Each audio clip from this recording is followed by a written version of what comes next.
यदा यदा हि धर्मस्य ग्लानिर्भवति भारत अभ्युत्थानम् अधर्मस्य तदात्मानं सृजाम्यहम् परित्राणाय साधूनां विनाशाय च दुष्कृतां धर्म संस्थापनार्थाय संभवामि युगे युगे।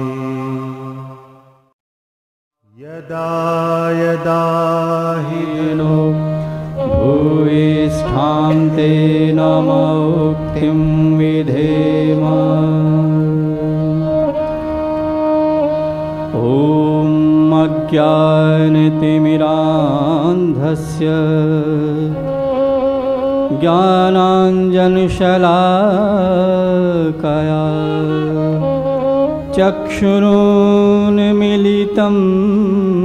येन तस्मै श्रीगुरवे नमः। ॐ यथा सूर्यस्य कान्तिस्तो श्रीरामे विद्यते हि या सर्वशक्तिस्वरूपायै दिव्यै भगवत्यै नमः। नमोस्तु गुरुवे तस्मै गायत्रीरूपिणे सदा यस्य वाग्मृतं हन्ति विषं संसारसङ्घकम्। ॐ असम्भवं सम्भवकर्तुमुद्यतं प्रचण्डझञ्झावृतिरुद्धशक्षमं युगस्य निर्माणकृते समुद्यतं परं महाकालमहं नमाम्यहं। परं महाकालमहं नमाम्यहं। हम लोग 7वें अध्याय का भक्ति योग का प्रकरण पढ़ रहे हैं। पहला वाला 7वां, 8वां, 9वां, 10वां, 11वां, 12वां ये 6वां अध्याय गीता के भक्ति योग के प्रधान, भक्ति योग प्रधान। इसमें जिस श्लोक की चर्चा होने वाली है उसमें भगवान कहते हैं मुझे भक्त साधक बहुत पसंद है, मुझे ज्ञानी भक्त मुझे बहुत ज़्यादा पसंद है। ज्ञानी भक्त, ज्ञान भी हो तो ये भी ज्ञान हो कि परमात्मा क्या होता है, कैसा होता है, परमात्मा के वास्तविक मर्म के बारे में भी जानकारी हो और फिर उसको जीवन में उतारने की ललक भी हो। ऐसे ज्ञानी भक्ति की महिमा का गान है आज का गीत जो भाई लोग गा रहे हैं।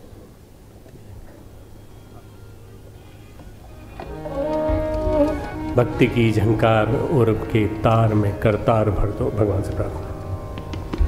भक्ति की झंकार उर के तारों में करतार भर दो। भक्ति की झंकार उर के तारों में करतार भर दो। भक्ति की झंकार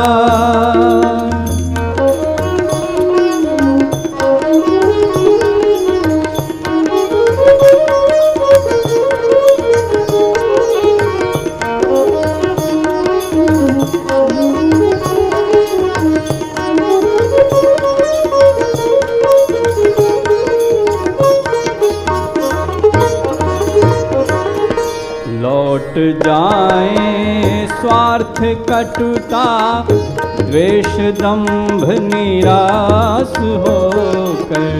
लौट जाएं स्वार्थ कटुता द्वेष दंभ निराश होकर।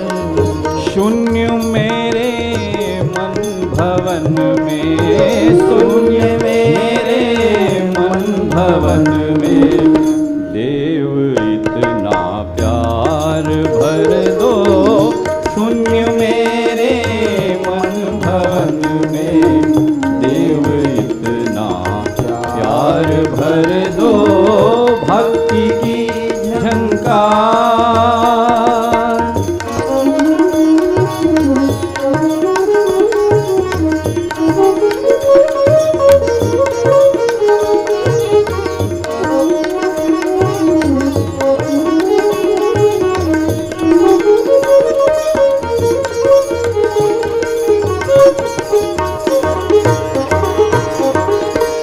कृष्ण के सदृश सुदामा प्रेमियों के पाँव धोने। कृष्ण के सदृश सुदामा प्रेमियों के पाँव धोने। नयन में मेरे तरंगित, नयन में मेरे तरंगित अश्रु पारावार भर दो। नयन में मेरे तरंगित अश्रु पारावार भर दो भक्ति की झंकार।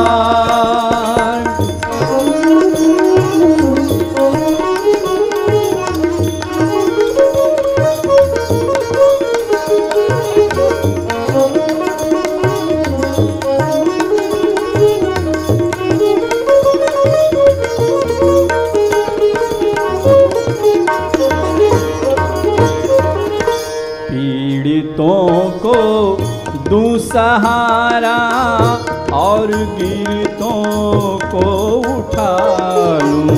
गिरतों को दूं सहारा और गिरतों को उठा लूं। बाहुओं में शक्ति ऐसी, बाहुओं में शक्ति ऐसी इस सर्वाधार भर दो। बाहुओं में शक्ति ऐसी इस सर्वाधार भर दो भक्ति की झंकार।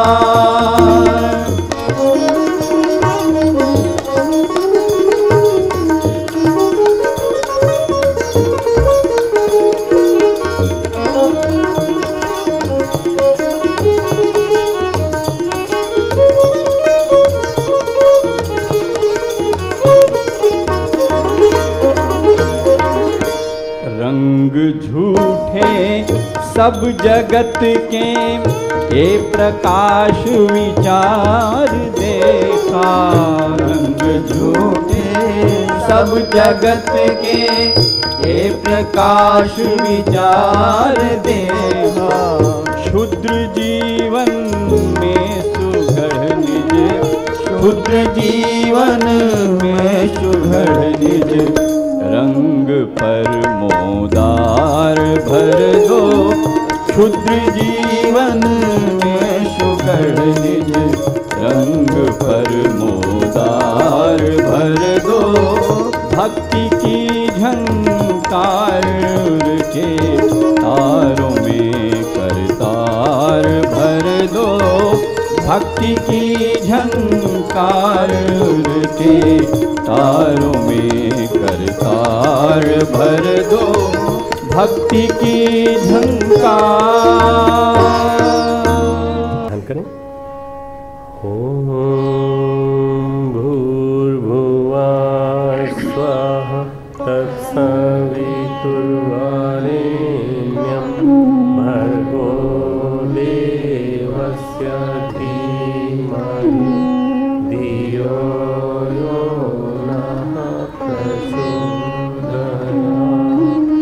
ओम गुरुर्ब्रह्मा गुरुर्विष्णु गुरुरेव महेश्वरः गुरुः साक्षात् परब्रह्म तस्मै श्री गुरुवे नमः। अखण्डमण्डलाकारं व्याप्तं येन चराचरं तत्पदं दर्शितं येन तस्मै श्री गुरुवे नमः। मातृवत् लालयित्री च पितृवत् मार्गदर्शिका नमोस्तु गुरु सत्ताय श्रद्धा प्रज्ञायुता श्रद्धा प्रज्ञायुता। हमारे प्यारे प्यारे बच्चों, छात्र छात्राओं, हमारे स्टाफ के सभी, फैकल्टी के सभी सदस्य, सभी बाहर के कार्यकर्ता भाइयों बहनों, देवी स्वरूपा बहनों, देवतुल्य भाइयों, भगवान कहते हैं कि मेरी माया बड़ी दुस्तर है। ये मम माया दुरत्यया, बड़ी दुष्कर है। दुस्तर बोलो या दुष्कर बोल दो, एक ही शब्द है। दुरत्यया संस्कृत में शब्द है। पार पाना कठिन है। पार पाने के लिए क्या जरूरी है? शरणागति। शरणागति, शरण में जाने का भाव। शरणागति में अहम छोड़ना पड़ता है। किसी की शरणागति जाते हैं तो फिर अहम छोड़ देते हैं। हुमायूं जब पत्र मिलता है दुर्गा कर्मवती का,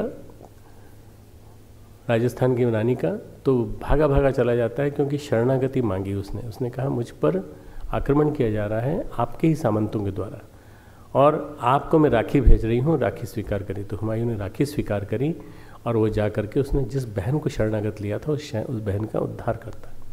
ये जो छोटी छोटी से इंसिडेंट्स हैं, इससे पता चलता है कि किसी की शरण में जाने का लाभ क्या है। भगवान की शरण में जाने का लाभ क्या है? भगवान सुरक्षा देते हैं। भगवान की शरण में जाने के 3 लाभ। पहला लाभ, भगवान की सुरक्षा। भगवान निश्चिंत होकर के आप चलिए, हमेशा आपके साथ चलेंगे, कहीं कोई डरने की ज़रूरत नहीं, कहीं किसी तरह की परेशानी नहीं, निरंतर सुरक्षा चक्र आपके चारों तरफ बना रहेगा।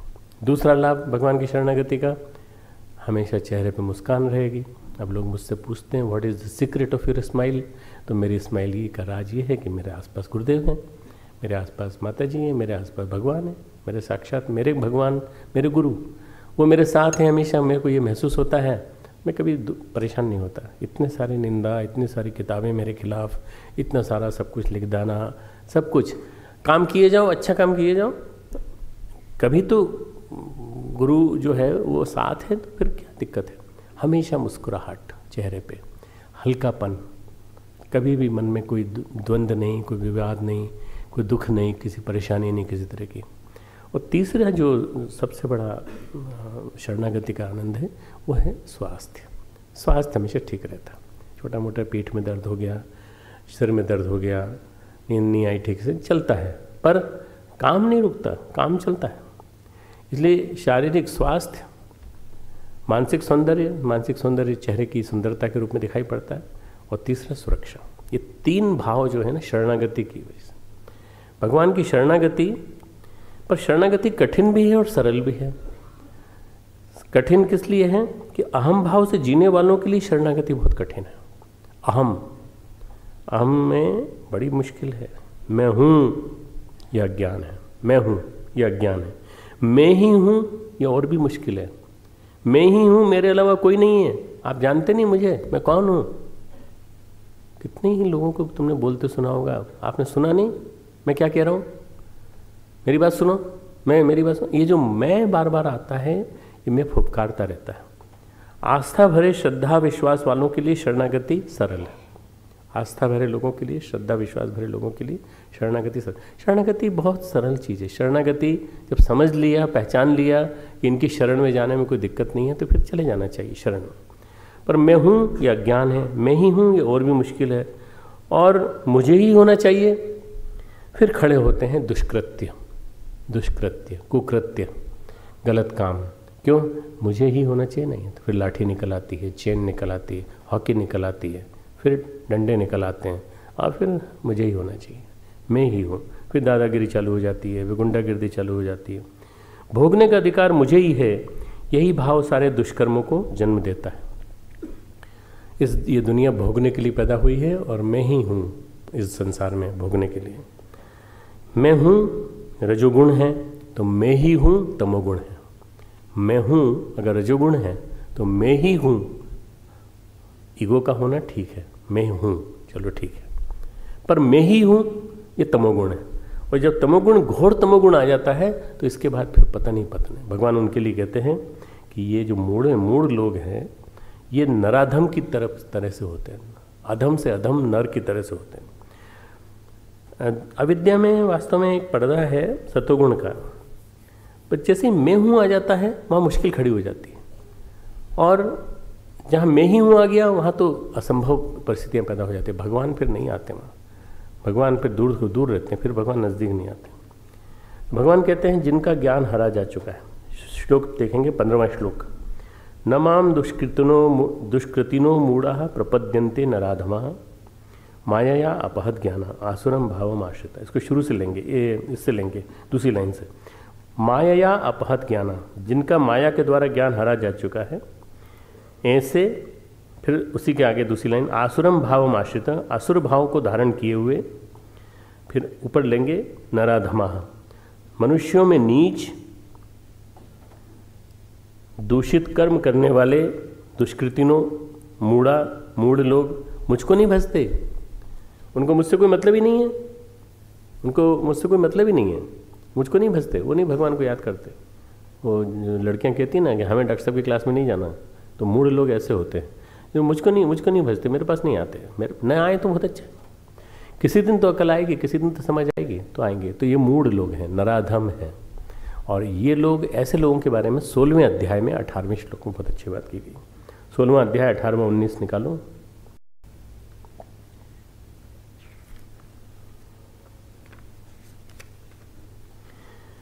वे अहंकार, 18वां श्लोक, अहंकार, बल, घमंड, कामना और क्रोधादि से परायण दूसरों की निंदा करने वाले पुरुष अपने और दूसरों के शरीर में स्थित मुझे अंतर्यामी से द्वेष करते हैं, मुझसे द्वेष करते हैं, इसलिए मेरे नज़दीक नहीं आते, मेरे प्रति प्राण नहीं होते।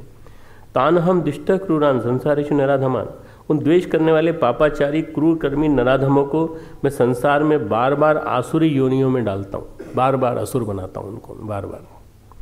और असुर को मरना पड़ता है, असुर को मारा जाना पड़ता है, असुर की मुक्ति नहीं हो पाती। बस ये ध्यान रखना, असुर हर योनि में फिर असुर पैदा होगा अगर वो अपने आप को नहीं सुधारेगा, तप के साथ साथ योग नहीं करेगा, भक्ति नहीं करेगा, शरणागति नहीं करेगा, तो विभीषण जैसे, प्रहलाद जैसे गिने चुने होते हैं जो मुक्ति पा जाते हैं।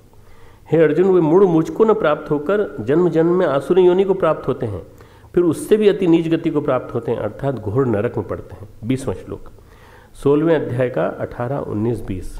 तो वो याद होगा, देवासुर संपत्ति विभाग योग पढ़ा था अपन ने पिछली बार। तो 18, 19, 20, 16वें अध्याय का 18, 19, 20 यहाँ पे इसको कोट कर देना।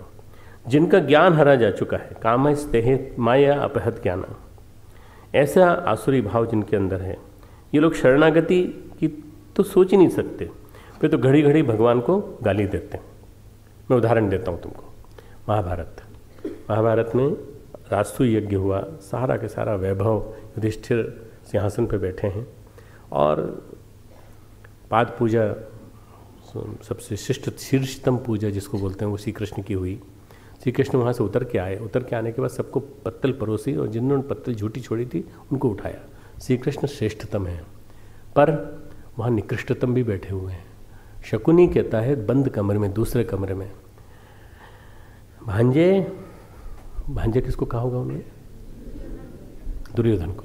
भांजे, तू जानता है कि ये खेल जो है अभी लंबा चलने वाला है। बोले क्या खेल चलने वाला है मामा? आपके होते हुए राजा बन गया युधिष्ठिर, और सारे पांडव देखे आपने, सब ऊपर बैठे हुए थे और हम लोग साइड में नीचे बैठे हुए थे। वो ऊपर मंच पे और हम नीचे, हद होती। ये कोई तरीका है? हम यहाँ क्यों पड़े हुए हैं मामा, हम यहाँ क्यों पड़े हुए हैं? तो उन्होंने कहा राजसूय यज्ञ के बाद असली लीला चालू होगी। श्री कृष्ण मुझसे भी बड़ा खिलाड़ी है। देखो, जो दुष्ट होता है आसुरी चिंतन वाला, उसको भगवान में भी दोष दिखाई पड़ता है। वो कहता है श्री कृष्ण मुझसे बड़ा खिलाड़ी है। चौसर खेल में मैं ही निष्णात नहीं हूँ, उसका चौसर खेल और भी गजब का है। वो लीला पुरुष है, वो लीला पुरुष धूर्त है, मक्कार है, और मुझे और भी ज़्यादा कुटिल लगता है। वो न जाने क्या आगे चाल चल सकता है, इसलिए हम लोगों का यहाँ रहना बहुत ज़रूरी है। ये शकुनी के डायलॉग है महाभारत में। अब कल्पना करोगे, जब शकुनी ये सोच सकता है, ये बोल सकता है, तो क्या क्या नहीं करा सकता। वो कराता है कि नहीं? उसके बाद श्री कृष्ण के होते हुए भी कराता है। तो ये जो नराधम हैं, ये आसुरी योनि वाले, ये भगवान को भी गाली देते हैं। भगवान, अरे काय का भगवान, किसी ने देखा है क्या? कर जाकी रही भावना जैसी, प्रभु मूरत देखी तिन तेसी। उन सबकी जाकी रही भावना जैसी, प्रभु मूरत देखी तिन तैसी। ये समझने की कोशिश करना, ये तुलसीदास जी ने जो दिया है ना, जिसकी जैसी भावना है वैसे ही प्रभु की मूरत दिखाई पड़ती है। प्रभु की मूरत यदि आपको गलत दिखाई पड़ती है तो आप सबसे ज़्यादा दुष्ट प्राणी हैं। प्रभु की मूरत यदि सही दिखाई पड़ती है तो आपसे ज़्यादा उत्कृष्ट कोई प्राणी नहीं। वीर भगवान को महान योद्धा देखते हैं, एक भक्त भगवान को महान भक्त देखता है, और साक्षात वीर रस से भरा हुआ देखता है एक योद्धा, और क्या सोचता है उनसे शक्ति लेता है। चश्मा जिस ढंग का होता है उसी रंग का दिखाई दे पड़ता है। अगर मान लीजिए थोड़ा ब्राउन टिंट वाला हो तो ब्राउन दिखाई पड़ेगा, थोड़ा रेडिश टिंट वाला हो तो रेडिश दिखाई पड़ेगा, हरे रंग का चश्मा होता है हरा हरा दिखाई पड़ेगा। दुर्योधन से समझौते का हर उपाय किया गया। 5 गांव का प्रस्ताव आया जब, तो सभी चौंक जाते हैं। पांडवों की तरफ से आया प्रस्ताव कि भाई 5 गांव में मान जाओ, 5 गांव हमें दे दो, तुम राज्य करो। ये बात की बात है जब दुर्योधन के कुटिल चाल और शकुनी की चाल में जाके हार जाते हैं ये, तो सभी चौंक जाते हैं कि आधे राज्य के स्थान पर आधा आधा राज्य दोनों बांट लें। 5 गांव की बात क्यों आई? दुर्योधन कहता है, दुर्योधन अहंकारवश कहता है, मैं ही हूँ, सुई की नोक के बराबर भी नहीं गांव दूंगा मैं, सुई की नोक के बराबर जमीन नहीं दूंगा। जमीन क्यों मेरी है? क्योंकि मैं ही हूँ, मेरे अलावा किसी का अस्तित्व नहीं है। मैं हूँ, मेरे अलावा किसी का अस्तित्व नहीं। ये जो व्यक्ति बार बार कहता है कि मैं हूँ और मेरे अलावा किसी का अस्तित्व नहीं है। अभी जो बहुत सारे राजनीति के लोगों को तुमने देखा होगा, कई बार अहंकार में आके कितनी तरह के बकवास बयान देते हैं। कभी चैनल में जाकर तुम राजनीति देखो तो ऐसा लगता है कि देखने का मन ही नहीं करता। बात करने का तरीका इतना भद्दा, इतना गया बीता कि मूल्यों का अमूल्य, मतलब मूल्य इतनी तेज़ी से गिरे हैं पिछले 60 साल में। अगर हम देखें 47 में राजधानी हमारी दिल्ली राजधानी हुई और हम लोगों को मिली, तो मालूम नहीं क्या दुर्भाग्य था हमारा, हमें दिल्ली राजधानी बनानी पड़ी।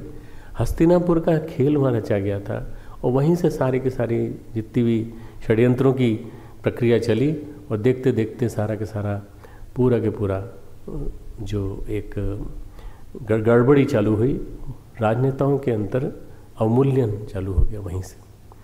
1962 में युद्ध लड़ा था, उसकी 50वीं सालगिरह कल मनाई गई। 1962 में जो चीन युद्ध था ना, भारत चीन युद्ध, उसकी 50वीं सालगिरह मनाई गई और उसमें गलतियों को याद किया गया, हमने क्या क्या गलतियाँ की थी। तुम कल्पना करो कि चीनियों के पास जो हथियार थे उससे भी छोटे हथियार से, खुखरी से कुछ सैनिक लोग लड़े। आज के पेपर में खुखरी से लड़े हैं और जीते हैं, खुखरी मार मार के जीते हैं।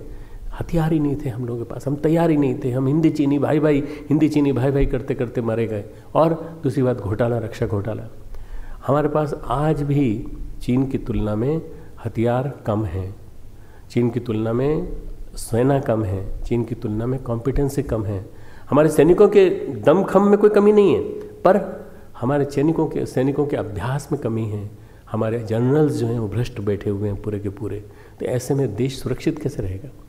आम आदमी, आम नागरिक सुरक्षित क्यों सोता है घर में? कि हमारी सीमाओं की रक्षा करने वाला वो वीर सैनिक खड़ा है। वीर सैनिक क्यों जाता है वहाँ पर? वो देश रक्षा के जज्बे के साथ जाता है, पर उसको सेना को हथियार देने वाला, सेना को वर्दी देने वाला, ताबूत देने वाला जब खुद घोटाले में फंसा हो तो कैसे काम चलेगा? तो मित्रों, सबसे पहले तो जड़ से वैचारिक क्रांति, नैतिक क्रांति करनी पड़ेगी ताकि भ्रष्टाचार मिटे। ये बहुत बड़ा आंदोलन है। भ्रष्टाचार मुक्ति का आंदोलन केवल एक व्यक्ति या एक संगठन तक सीमित नहीं है, ये घर घर तक सीमित है। और चीन की युद्ध की लड़ाई की 50वीं सालगिरह के बाद हमें अपना मूल्यांकन करके अपनी सेना को मजबूत बनाना चाहिए। हर देश का सैन्य बल मजबूत होना चाहिए। भारत जैसे इतने महान देश, इतने बड़े देश जिसने किसी भी आक्रमण नहीं किया, अपनी रक्षा करने में तो सक्षम हो सके। हम अपनी रक्षा तो कर सकें। मान लीजिए हम पर आक्रमण हुआ तो मैं तुमको बताता हूँ, अगर चीन हमारे ऊपर आक्रमण करता है तो चीन को हरिद्वार तक आने में 2 मिनट लगेंगे, बस केवल 2 मिनट लगेंगे। हाँ, हवाई उड़ान से उसके जो जेट है और उसके जो फाइटर फोर्स बॉम्ब है, उसके पास प्लेन का जखीरा जो है कम से कम 50,000 से ज़्यादा उसके पास फाइटर जेट्स हैं, वो आने में देर नहीं लगेगी, यहाँ ऊपर आक्रमण कर देंगे। फिर क्या करेंगे? लाइट बंद करके ब्लैकआउट होगा और हम बैठे रहेंगे। क्या ऐसा युद्ध हो सकता है? नहीं, युद्ध नहीं होगा। हम कह रहे हैं युद्ध नहीं होगा, पर तैयारी करने में क्या जाता है? तैयारी हमारी होनी चाहिए कि नहीं? ये जो हमारे लोग बाग जो थे, उन लोगों ने क्या किया कि उन लोगों ने पिछले 50-60 सालों में जो घोटाले किए उसकी वजह से हम लोग कमज़ोर होते चले गए। हमें अपनी मजबूती को फिर से लाना है। ये एक संदेश यहाँ से आता है कि असुरता से हमेशा बचाव का रास्ता खोजते रहना चाहिए। असुरता से बचाव का रास्ता हमेशा खोजते रहना चाहिए। वो कहता है मैं किसी को नहीं दूंगा, मैं ही हूँ। दुर्योधन कहता है मेरे अलावा किसी का अस्तित्व नहीं है। अहम फिर छोटी दुनिया में बन जाता है। अहम छोटी दुनिया में बंद कर न जाने क्या क्या कराने लगता है। कितने ही लोगों का नाश करा दिया, कितने ही लोग समाप्त हो गए, कितने ही लोगों का अंत हो गया अहम में बंद कर। मैं सर्वोपरि, I am the HOD, I am the head of the department, I am the dean, I am the chancellor, I am the vice chancellor, I am the governor, I am the president. मेरे विदेश में बहुत सारे trust हैं जहाँ संगठन हैं, अपने खुद के मंदिर हैं, उनके ट्रस्टी हैं, आपस में लड़ाई लड़ रहे थे। मैंने रात को 8 घंटे मीटिंग ली उनकी। रात को 12 बजे 11 बजे चालू हुई मीटिंग, सुबह 5 बजे समाप्त हुई और उनको सबको कुल्ला कराने के लिए भेजा, ब्रश कराने के लिए भेजा। मैं भी गया। फिर उसके बाद बैठ के साथ साथ सब लोगों ने चाय पी और उसके बाद मैंने कहा अब संकल्प लो कि अब लड़ोगे नहीं आपस में। क्यों? प्रेसिडेंट के लिए लड़ रहे हो। और प्रेसिडेंट तो भाई हिंदुस्तान में एक प्रेसिडेंट हिंदुस्तान में है, एक प्रेसिडेंट अमेरिका में है। उस प्रेसिडेंट का नाम उस जमाने में जो भी होगा रहा होगा, लेकिन प्रेसिडेंट तो एक ही है। और तुम लोग किस प्रेसिडेंट के लिए लड़ रहे हो? गायत्री परिवार के प्रेसिडेंट के लिए लड़ रहे हो। ये नहीं बनेगा, वो नहीं बनेगा, ये नहीं बनेगा। समझाने में 8 घंटे लगे, क्योंकि बहुत ज़्यादा वो होता ना अहम, मैं ही हूँ, सबके मैं ही हूँ टकरा रहे थे आपस में। समझाने में पसीना आ गया उनको। प्रकृति की व्यवस्था हमारी सहजीवन की है। हम सब साथ साथ चलें। संग छद्वम संवदध्वम संभो मनांसी जानता। हम सब साथ साथ चलें। गीता के 3 अध्याय का 10वां श्लोक खोलो। 3 अध्याय का 10वां श्लोक। सहयज्ञ प्रजा सृष्टवा पुरोवाच प्रजापति। भगवान कहते हैं ये सृष्टि सह जीवन से बनी है और इसको प्रजापिता ब्रह्मा ने कल्प के आदि में बनाया था। और इसको यज्ञ के माध्यम से तुम लोग मजबूत बनाओ, सब लोग मिल करके, एक अकेला नहीं। मैं का स्थान नहीं है यज्ञ में। यज्ञ में इदम न मम, ये मेरा नहीं है। इदम गायत्री इदम न मम। ये जो सहजीवन है, सह यज्ञ प्रजा सृष्टि। शांति कुंज में परम पूज्य गुरुदेव एक कार्यकारिणी समिति बना गए थे। उसमें 14 सदस्य हैं। एक हमने नीचे कार्य समिति बनाई है, उसमें करीब 25-26 सदस्य हैं। हम लोग नियमित रूप से बैठते हैं, नीचे बैठ के हम चर्चाएं करते हैं। उसमें विश्वविद्यालय का प्रतिनिधित्व होता है, VC साहब और रजिस्ट्रार साहब दोनों शामिल होते हैं और पूरे शांति कुंज के विभिन्न विभागों के प्रमुख आते हैं। ऊपर वाली मीटिंग में करीब 14 लोग जो गुरुदेव जिनको निर्धारित कर गए थे, उन्हीं लोगों को, उनमें से कुछ 1-2-3 ऊपर चले गए भगवान जी के पास, गुरुदेव के पास, तो उनके बदले में हमने नए ले लिए, नए चुन के सर्वसम्मति से। और हम लोग बैठ कर निर्धारण करते हैं, वही निर्धारण फिर उन्हीं के आधार पर हमारे मिशन के सारी गतिविधियाँ चलती। सहजीवन, सब साथ मिलकर चलो, साथ मिलकर निर्धारण करो, साथ मिलकर करो, अकेले मत करो, अकेले मत करो। अकेले करोगे तो गड़बड़ा जाओगे। यहाँ अकेलापन आता है, जहाँ मैं आता हूँ वहाँ गड़बड़ा जाता है। तो सबके साथ रहना है, तुम लोगों को भी सबके साथ रहना है, तो तुम लोग भी ये मान के चलो कि हमको सबको साथ मिल करके निर्णय लेना है। जो अपने अंतस्थल में महसूस नहीं कर सकता भगवान को, वो बाहर क्या फील करेगा? अंदर भगवान नहीं फील कर पाए तो बाहर क्या फील करें? अंदर अपने अंदर फील करो भगवान को, तब बाहर फील। तो कुटिल दुर्योधन कहता है, दुर्योधन की बात चल रही है क्योंकि नराधम की बात चल रही है ना। नराधमों में नराधम, नराधम में नराधम, सब बोलो ना एक साथ। दुर्योधन के समर्थक तो नहीं हो। नराधमों में नराधम, तो दुर्योधन की बात चल रही है। दुर्योधन कहता है मैंने क्या गलती की? तर्क भी देता है, नराधम तर्क भी देता है, तरह तरह की बातें करता है। वो क्या कहता है? तो यार ऋषिकेश हृदय स्थित है न। हे ऋषिकेश, तुम ही तो हृदय में बैठे हो। वही ऋषिकेश जिनके ऊपर वो रस्सी बांध करके, रस्सी फेंक करके उनको गिरफ्तार करने की कोशिश कर रहा था, वो कहता है तो यार ऋषिकेश हृदय स्थित है न, यथा नियुक्तोस्मि तथा कुरोमि। तुम ही तो मेरे हृदय में बैठे हो। मैंने क्या गलती की? मैंने कोई युद्ध थोड़ी करवाया, मैंने द्रौपदी को थोड़ी चीरहरण किया। जैसा तुमने कहा अंदर से वैसा मैंने किया। ये नराधम तर्क भी देता है, तो ऐसे देता है विचित्र तर्क कि ये भगवान को गाली देता है। भगवान तुमने कराया, देखो तुम मेरे चिंतन को गड़बड़ तुमने कराया, सारे के सारे बदमाशी तुम्हारी कराई हुई। भगवान को गाली देता है, दुष्ट कहीं का। शर्म नहीं आती इसको? अहंकारी ऐसों की मूढ़ चेतना, ऐसों की चेतना मूढ़ता से अहम से ढकी है, मूढ़ता से ढकी है। 3 तरह के मूर्ख होते हैं, एक मूर्ख, एक महामूर्ख और एक मूढ़। एक मूर्ख, एक महामूर्ख और एक मूढ़। आज का चैप्टर पूरा इन्हीं के डेडिकेटेड है, मूर्ख, महामूर्ख और मूढ़। मूर्ख कौन है? मूर्ख हृदय न चेत, मूर्ख हृदय न चेत, जो गुरु मिले विरंची सम। विरंची है ना ब्रह्मा, ब्रह्मा जैसे गुरु मिल जाए। तुलसीदास जी कहते हैं मूर्ख के हृदय में कभी चेतना का आवास नहीं होगा, कभी चेतेगा नहीं।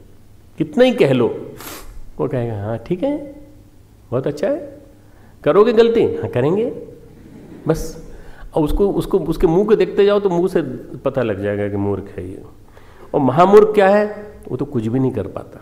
महामूर्ख तो कुछ भी नहीं कर पाता बेचारा, अपना काम ही नहीं कर पाता तो दूसरों को क्या करेगा, समाज का क्या भला करेगा। एक होता है मूढ़, सबसे भले विमूढ़ जिन्हें न व्यापे जगत गति। जगत गति से कोई मतलब नहीं, संसार में क्या चल रहा है हमें क्या मतलब, सारी संसार दुनिया, तुमको मालूम है दुनिया में क्या हो रहा है? हमें ना मालूम। मालूम है हिंदुस्तान में कौन राजा है? अरे क्या हमें क्या मालूम कौन है राजा, हमें क्या मालूम, हम तो अपने घर के खुद राजा हैं। खाना वाना कैसे बनाते हो? अरे पत्नी बना के दे देते, नहीं बनाती तो हम पानी पी लेते हैं। ये मूढ़, ये ऐसे मूढ़ों की वजह से सारा का सारा गड़बड़ी है, सारी की सारी। तो ये क्या करेंगे? ये दुष्कृत करेंगे। और भगवान जो है ऐसे लोगों को जिनके अंदर ये उनकी शरणागति का भाव नहीं है, ऐसे निरंतर अंधकार में जाती चेतना है इनकी। और ये मूढ़ जो हैं निरंतर दुष्कृति की गति की ओर चले जाते हैं। तो उत्तरोत्तर क्या बनते जाते हैं? नराधम, नरों में भी मनुष्यों में भी नीच। नर तो हैं, चोला नर का है, पर अधम से अधम काम, इनसे आप जो चाहे करा लो। अधम से अधम काम, बोलना नहीं चाहता इस मंच से, परंतु गलत से गलत काम। 3 साल की बच्ची से बलात्कार, कल्पना करो ऐसा हमारे देश में हो सकता है क्या? कि क्या सोच के ये लोग कर देते हैं और फिर मर्डर कर देते हैं। पूरे के पूरा समाचार पत्र इन्हीं चीज़ों से भरा होता है। ये कोई तरीका है? ये कौन सा सभ्यता का कौन सा तरीका है? हम 21वीं सदी के दूसरे दशक में चल रहे हैं और हमें ये समझ में नहीं आता कि हम किन के बीच में बैठे हैं। कब कौन किसके मन में राक्षस आ जाए और जाग जाए, और कब क्या हमारे बच्ची, हमारी पोती, हमारी बेटी के साथ कुछ कर बैठे, मालूम नहीं। हमारे बेटे के साथ, बच्चों के साथ कुछ कर बैठे, दुष्कर्म कर बैठे, कुछ कर जाए। इसलिए ये जो ऐसे लोग हैं इनकी जानकारी होना चाहिए। भगवान जानकारी करा रहे हैं, देखो शरणागति करोगे तो ये, शरणागति नहीं करोगे तो नराधम बनोगे, है ना, विमूढ़ बनोगे। ये जो वो लोग हैं जिनका माया के द्वारा जिनका ज्ञान हर लिया गया है। अब ये दोष किसको देंगे? माया को देंगे। भाई हमारा दोष थोड़ी है, माया का दोष है, माया ने ज्ञान हर लिया। अरे नहीं, माया आपका ज्ञान तब हरण करेगी जब आप मौका दोगे उसको।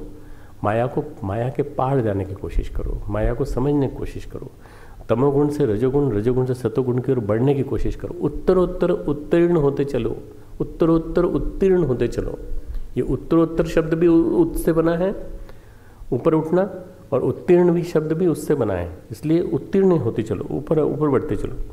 जब हमारा चित्त सिकुड़ता है, जब हमारा नराधम जो बताया ना भगवान ने, मैं थोड़ी सी योनियाँ बता देता हूँ। जब हमारा चित्त सिकुड़ता है तो हम कीट पतंगे बनते हैं। जब फैलता है तो हम वृक्ष वनस्पति बन जाते हैं, मनुष्य भी बन जाते हैं कभी, और फैलता है तो हम महामानव बन जाते हैं और ईश्वर साक्षात्कार करते हैं।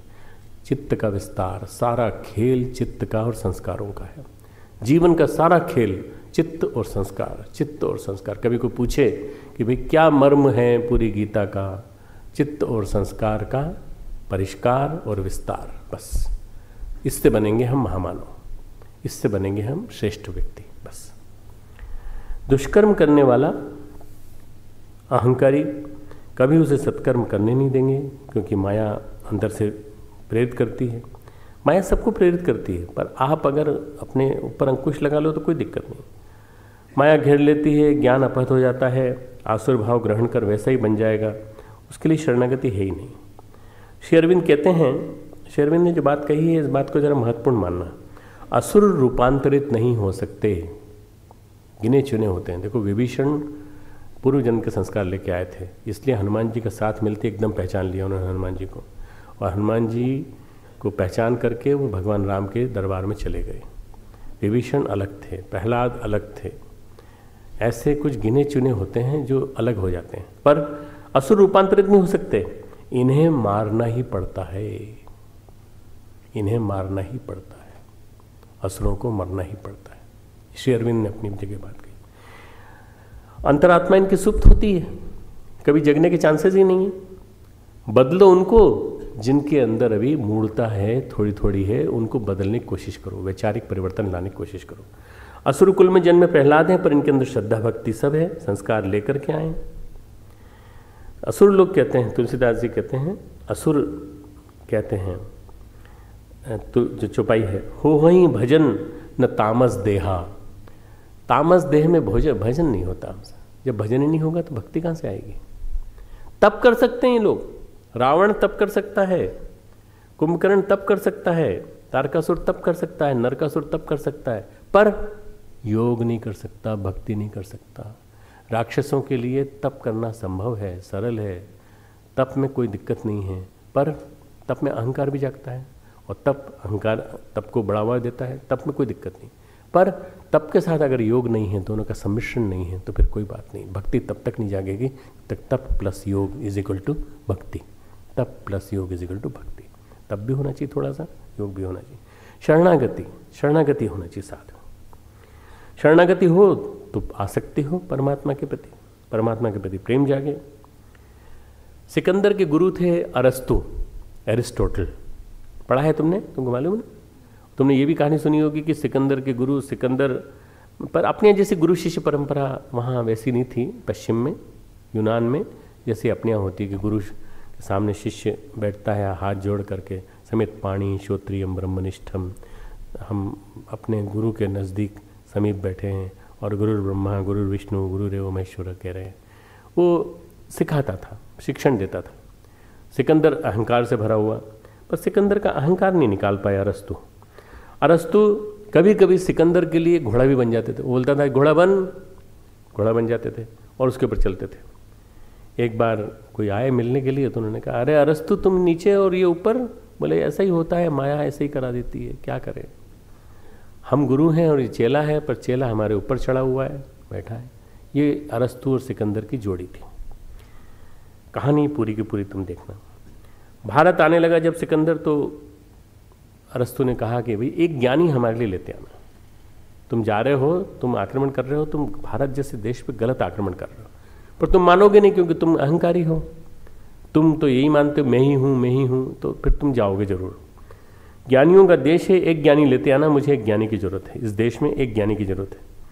जब सब कुछ उसने जीत लिया, पुरु के साथ झगड़ा हुआ, युद्ध जीत गया, भारत आया, तो उसने कहा भाई हमको ज्ञानी गुरु चाहिए, एक हमारे गुरु के लिए चाहिए।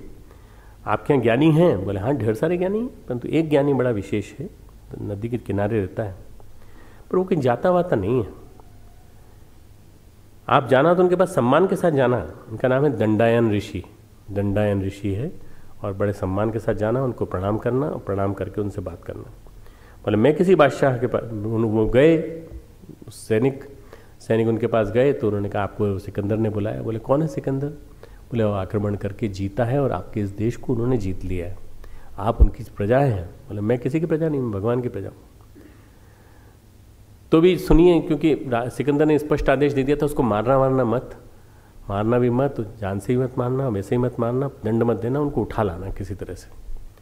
उन्होंने कहा कि सिकंदर को सूचना दे दो कि मैं तो नहीं आऊँगा, उसी को आना पड़ेगा मेरे पास। सिकंदर ने कहा गुरु को देना है, गुरु ने कहा है, एकमात्र भेंट मांगी, इतने सारे जवाहरात मिले हैं, एक जवाहरात ये हीरे के रूप में इसको ले चलते हैं, गुरु को ले चलते हैं, पकड़ के यहाँ से चलते हैं। गुरु सिकंदर आया। सिकंदर ने कहा तू मुझे मार नहीं सकता, शरीर से मुझे कोई प्रयोजन नहीं है। तो बोले कि आपको मेरे गुरु ने बुलाया है, आप चलिए तो सही मेरे साथ। बोले हाँ मैं जाऊँगा, पर तेरे साथ नहीं जाऊँगा, तू तो यूनान पहुँच ही नहीं पाएगा, तू तो बीच में ही मर जाएगा।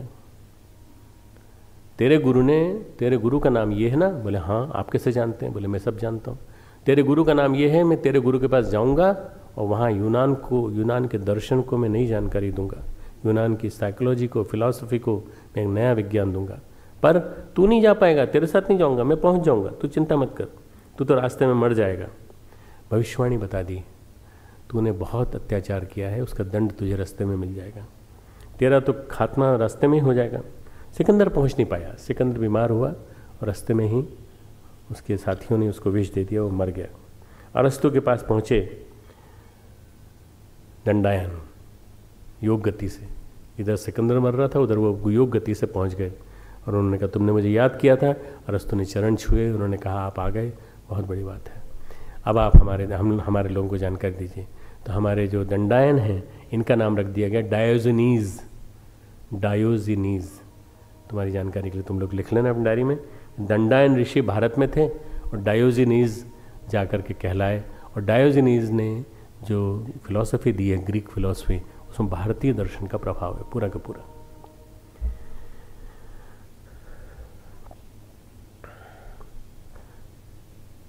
न अरस्तु से ज्ञान मिला सिकंदर को, न उसको बोध मिल पाया, न ज्ञान, न शरणागति किसी से नहीं मिल पाई, न दंडायन से मिल पाया। इतना ज़्यादा नज़दीक आने के बाद भी न मिल पाए तो क्या फ़ायदा। शुक्राचार्य जीवन भर राक्षस से मरते रहे, राक्षस को जिंदा करते रहे, राक्षसों को मरते रहे, राक्षसों को जिंदा करते रहे। संजीवनी विद्या सीखी थी उन्होंने, बस यही करते रहे। तो असुरों के साथ जुड़े होने के कारण ये करना पड़ता है। तो 16वां श्लोक अब आगे। तो फिर भगवान कहते हैं फिर क्या होता है, भक्त कौन होते हैं? अगर ये नराधम हैं तो कौन है? 4 तरह के भक्त मुझे भजते हैं अर्जुन। चतुर्विधा भजन्ते माम जना सुकृतिनो अर्जुनो आर्तो जिज्ञासु अर्थार्थी ज्ञानी चे भक्तर्षभ। अर्थार्थी यानी पैसे की मांग करने वाले, पैसा दे दो भगवान, बस जो एक भगवान से मांगोगे तो भगवान से पैसा मिल जाएगा। आर्थ पुकार, करुण पुकार। जिज्ञासु ज्ञानी, जिज्ञासु जो है वो अभिप्सा रखने वाला, और ज्ञानी। इन चारों प्रकार के भक्त मुझको भजते हैं। इस 16वें श्लोक की व्याख्या करेंगे। जिज्ञासु जो है वो जिज्ञासावश भगवान की शरण में जाता है। आर्त जो है कष्ट के कारण जाता है, अर्थार्थी धन की इच्छा के कारण जाता है। और चौथा जो भक्त है वो ज्ञान तत्व का बोध कर और वेत्ता बनता है ज्ञान का, और आनंद के लिए वो उनकी शरण में जाता है। सच्ची पुकार हो चारों की तो चारों को भगवान मिल जाएंगे। आर्त को भी मिल जाएंगे, अर्थार्थी को भी मिल जाएंगे, ज्ञानी को भी मिल जाएंगे, चारों की पुकार सच्ची होनी चाहिए। पर भगवान क्या कहते हैं इसके आगे? तेषाम ज्ञानी नित्य युक्त एक भक्ति विशेषित प्रियो ही ज्ञानीनम अर्थर्थम अहम सब च मम प्रियम। मुझको सबसे ज़्यादा तत्व से जानने वाले ज्ञानी को बहुत प्रिय हूँ, वह भी मुझे प्रिय है और मैं भी उसको प्रिय हूँ। ज्ञानी भक्त भगवान इन चारों में कैटेगरी में who is the most ideal, सबसे श्रेष्ठ कौन है? ज्ञानी भक्त। ज्ञानी भक्त सबसे प्रिय। पुकार सच्ची होनी चाहिए, प्रार्थना में बल होना चाहिए। ये जीवन की बड़ी बड़ी घटनाएं हैं जो श्लोक जीव से तो निकलते हैं लोगों के, पर हृदय की छटपटाहट से निकलने चाहिए। श्लोक बहुत प्रेम से बोलते हो, गुरु ब्रह्मा गुरु विष्णु, अंदर से निकला, अंदर से निकला क्या है ना? अंदर से जिस दिन निकलने लगेगा उस दिन वास्तव में पुकार सच्ची होगी। ईसा ने कहा है knock the door will open. Knock the door will open, but knock should be real knock. भगवान के डोर को खटखटाने में कर्मकांड नहीं चाहिए। भाई पहले पवित्रीकरण करो, फिर उंगली को धो, फिर उंगली को साफ करो साफ कपड़े से, उसके बाद उस कपड़े को भी पवित्र करो। हमारे यहाँ के पंडित लोग हों तो वो तो ईसा को बता देते कि ऐसा करो ऐसा करो ऐसा करो, तब जा कर के फिर कुछ से दरवाजे को साफ करो, फिर उसके बाद इस दिशा में इस दिशा में इस दिशा में चावल फेंको, उसके बाद नॉक करो। अरे भगवान के दरवाजे खटखटाने में क्या जरूरत है कर्मकांड करने की? जाके सीधा खटखटा दो ना दरवाजा, भगवान बाहर आ जाओ। चलो आर्थ करुण, मैं अर्थार्थी तेरी शरण में आया हूँ और सब कुछ छोड़ के आया हूँ, अहम भाव छोड़ के आया हूँ, तो मुझे अपनी शरण में ले लेना। बस बोलने भर की देर है। Knock the door and the door will open. Christ की बात गजब की बात है। तुमको मालूम होगा क्राइस्ट 16 साल के लिए भारत आए थे। क्राइस्ट ऐसा कहा जाता है कि जब क्रूस पे चढ़ गए, क्रूस पे चढ़ने के बाद उन्होंने अपने अंदर की विद्या के बल पे अपने आप को पुनर्जीवित किया।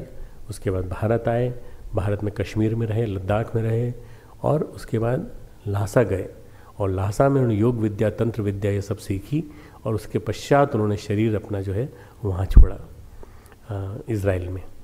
ये जितनी बातें जितनी भी हैं इसके पीछे पूरा विज्ञान है, पीछे बहुत सारे शास्त्रोक्त ग्रंथ हैं, वैज्ञानिक ग्रंथ हैं। इसके बारे में दिसंबर के अखंड ज्योति में पढ़ना तुम लोग, पूरा लेख है। क्राइस्ट 16 वर्ष के लिए भारत आए थे, भारत आए। श्री अरविंद कहते हैं प्रार्थना के लिए मनुष्य को अपने शिखर पर आरूढ़ होना पड़ता है। जब प्रार्थना करनी होती है तो मनुष्य अपने पीक पे आना चाहिए, पीक ऑफ कॉन्शियसनेस। जब पीक ऑफ कॉन्शियसनेस पे आ जाते हैं तो भगवान सुनने लगता है, भगवान को सुनना पड़ता है। चेतना के शिखर पर पीड़ा में पुकार है, पुकार में पीड़ा आनी चाहिए और तब मनुष्य एक पल के लिए सब भूल जाता है। वह पुकार सुनी जाती है। द्रौपदी की पुकार सुनी गई, गज की पुकार सुनी गई, गज की और ग्राह की लड़ाई में ग्राहक से के जो उसमें था कसा हुआ गज, उसकी पुकार सुनी गई। भगवान आए और वो जो ग्रंथ है वो अपने आप में बहुत ही विलक्षण ग्रंथ है। कभी भी तकलीफ हो, कभी परेशानी हो तो उसका वो कर सकते हैं, पारायण कर सकते हैं। जब जब भाव अनन्य हुआ तब तब भगवान ने सुना है। मैं द्रौपदी की कहानी सुनाता हूँ, तुमको सब मालूम है कहानियाँ जो सुनाई मैंने, फिर भी मैं भावपूर्वक सुनाता हूँ, तुमको भावपूर्वक मनन करना चाहिए। कुरुसभा में द्रौपदी और वहाँ द्वारका में भगवान लेटे हुए हैं, रुक्मणी पैर दबा रही है, रुक्मणी पैर दबा रही है, द्रौपदी खड़ी हुई है और वो खींच के लेके आया दुशासन और दुर्योधन सब खींच के लेकर के आए। रुक्मणी पांव दबा रही है, उसने देखा भगवान कृष्ण के माथे पे बल पड़े हुए हैं, क्या हो गया, आप क्यों परेशान हैं? बोले कुछ नहीं, द्रौपदी के ज्ञान को देख रहा हूँ, द्रौपदी बड़ी ज्ञानी है। तो आप तो यहाँ बैठे हो, द्रौपदी वहाँ बैठी इतनी दूर। तो बोले हाँ मुझे सब दिखाई पड़ता है, मुझे सब दिखाई पड़ा, द्रौपदी कितनी ज्ञानी है। दुर्योधन ने उसको जीत लिया है, पर वो इस समय शास्त्र सम्मत वचन कह रही है, सबको सुना रही है, सब निरुत्तर हैं। भीष्म पितामह निरुत्तर हैं, कृपाचार्य निरुत्तर हैं, पांचों पांडव नीचे मुंह किए बैठे हैं, कोई भी नहीं बोल पा रहा है, कोई भी नहीं बोल पा रहा है, सभी को सुना रही। किस लिए गई है द्रौपदी? रुक्मणी ने पूछा किस लिए गई है द्रौपदी, वहाँ पे क्यों ले जाई गई है? उसका चीरहरण होने वाला है, उसके कपड़े उतारे जाएंगे। अरे तो आप क्यों नहीं जाते, आपकी बहन है वो, तो आप कृष्ण हो वो कृष्णा है, आपने उसको बहन माना है, जाइए। बोले मैं जाऊँ तब जब मुझे याद करे, अभी तो मुझे याद ही नहीं किया उसने, अभी तो अपने ज्ञान को बघार रही है खुद। मैं फिलॉसफी जानती हूँ, मैं फिजिक्स जानती हूँ, मेटाफिजिक्स जानती हूँ, मैं ये जानती हूँ, तुम क्या जानते हो, तुम सब के सब पूरे ज्ञान, सब अंधे लोग हो पूरे के पूरे। धृतराष्ट्र अंधा है तो तुम सब भी अंधे पूरे के पूरे। सबको गाली दे रही है, सबको सुना रही है, बड़ी ज्ञानी है, बहुत ज्ञानी है। रुक्मणी ने पूछा होगा क्या, आप कुछ करिए ना। तो उन्होंने कहा कि नहीं नहीं नहीं नहीं, वो प्रतिभा से निरुत्तर कर रही है, उसने सबको निरुत्तर कर दिया। उसकी प्रतिभा का कि मैं तारीफ करूँगा, मेरी बहन है इसलिए मैं तारीफ करूँगा। अभी तक तो पुकारा नहीं उसने, तो मैं क्यों जाऊँ, मैं नहीं जाऊँगा। भगवान तब तक नहीं जाएगा जब तक भक्त पुकारेगा नहीं, भगवान तब तक नहीं जाएगा जब तक भक्त की पुकार हृदय से अंदर से नहीं आएगी, तब तक। अरे अरे, फिर कृष्ण बोलते हैं अरे अरे, ज्ञानी मात्र नहीं बलशाली भी है, उसने बल का अभ्यास किया है, बल के उपार्जन का अभ्यास किया है। नारी है तो क्या हुआ, नारी होने के बावजूद उसके अंदर ताकत है। उसने दुशासन को धक्का दिया, दुशासन 4-5 कदम दूर जाके गिरा। अरे नारियों, तुमको भी ताकत, तुमको तुम्हारे अंदर भी ऐसी ताकत होनी चाहिए द्रौपदियों की, द्रौपदी जैसी ताकत होनी चाहिए। दुशासन को धक्का दिया, दुशासन जाके गिरा, दूर जाकर गिरा। भगवान कह रहे हैं देखो टेलीविजन चल रहा है, एंटीना से सब दिखाई पड़ रहा है भगवान कृष्ण को, पूरा अपनी दिव्य दृष्टि सब दिख रहे हैं। उन्होंने कहा दुशासन गिरा पर कोई ना कोई तो आएगा दुष्ट। रुक्मणी ने कहा आप जाइए, बचाइए, मैं क्या करूं, मुझे पुकारे तो सही। थोड़ी देर बाद भगवान फिर मौन हो गए, आंखों में आंसू आ गए भगवान के। बोले क्यों? बोले अब उसने मुझे पुकारा है। दोनों हाथ ऊपर कर लिए हैं, भगवान ने कहा उसने दोनों हाथ ऊपर कर लिए हैं, और वो बोल रही है हे कृष्ण, हे द्वारकावासी। मैं वो जो बहुत करुण गीत है मैं ला नहीं पाया, इसका गीत का संस्कृत और हिंदी मेरे पास है पर मुझे मिल नहीं पाया समय पे। हे कृष्ण, हे द्वारकावासी, अपनी मेरी पुकार सुनो और मुझे बचाने के लिए आ जाओ। ये मेरी लाज को हरण किया जा रहा है, ये मेरी नहीं बल्कि भारतीय नारी की लाज है, दुष्टों के द्वारा लूटी जा रही है, और आप आ जाइए। पुकार सुनकर समाधिस्थ हो गए। वो नहीं गए, कृष्ण नहीं गए, पर कृष्ण की चेतना वहाँ पहुँच गई। कृष्ण की चेतना चरम अवस्था में द्रौपदी की सहायता हेतु चली गई। आर्त की पुकार ऐसी होती है, संकट किसी का भी हो, भगवान की उपस्थिति अनिवार्य है। भगवान आएंगे, पुकारो तो सही, पुकार में जान तो लाओ, पुकार में प्राण तो लाओ। पुकार में प्राण नहीं है, पुकार हमारी ऐसी अधूरी है। पुकारा थोड़ा सा, फिर देखा भाई क्या बात है, क्या हो गया, खाना बन गया कि नहीं, तो ऐसे में नहीं होती पुकार। इधर तो तुम माला कर रहे हो, उपासना कर रहे हो, और उधर बाकी चीज़ें पूछ रहे हो। उस समय फिर भगवान के अलावा और कोई नहीं होना चाहिए, आप और आपका भगवान, आप और आपका भगवान, बस। इन चारों भक्तों को अपनी संपूर्णता से पुकारना होगा भगवान को, आर्त को भी, अर्थार्थी को भी, पैसे वाले को भी, पैसे की मांग करने वाले को भी, और जिज्ञासु को भी अपनी संपूर्णता से पुकारना होगा। भगवान का भक्ति जो है ना, तर्कशास्त्र का विषय नहीं है, वास्तव में दर्शन की पहली भी नहीं है। भक्ति तर्कशास्त्र की बात नहीं है, दर्शन की पहली भी नहीं है। भक्ति में एक ही योग्यता है, आपने अपनी समग्रता को उड़ेला क्या, आपने समग्रता से अपने आप को उड़ेला क्या भगवान के अंदर। भक्ति तप नहीं, योग की क्रिया नहीं, ज्ञान की पहली नहीं। भक्ति क्या है, भक्ति की परिभाषा, भक्ति तप नहीं, योग की क्रिया नहीं, ज्ञान की पहली नहीं। भक्ति क्या है, अपने आप को उड़ेल देना भगवान के अंदर, बस। ये भी अहम के साथ हो सकते हैं। व्यक्ति करुण पुकार के लिए व्यक्ति की अहम को मिटना पड़ता है। अहम मिटेगा तो आगे बढ़ेगा। गुरुदेव ने एक बहुत अच्छी बात कही है, परम पूज्य गुरुदेव ने, उपासना का मोल कोई समझता ही नहीं है। मैं उपासना समझाते समझाते हार गया।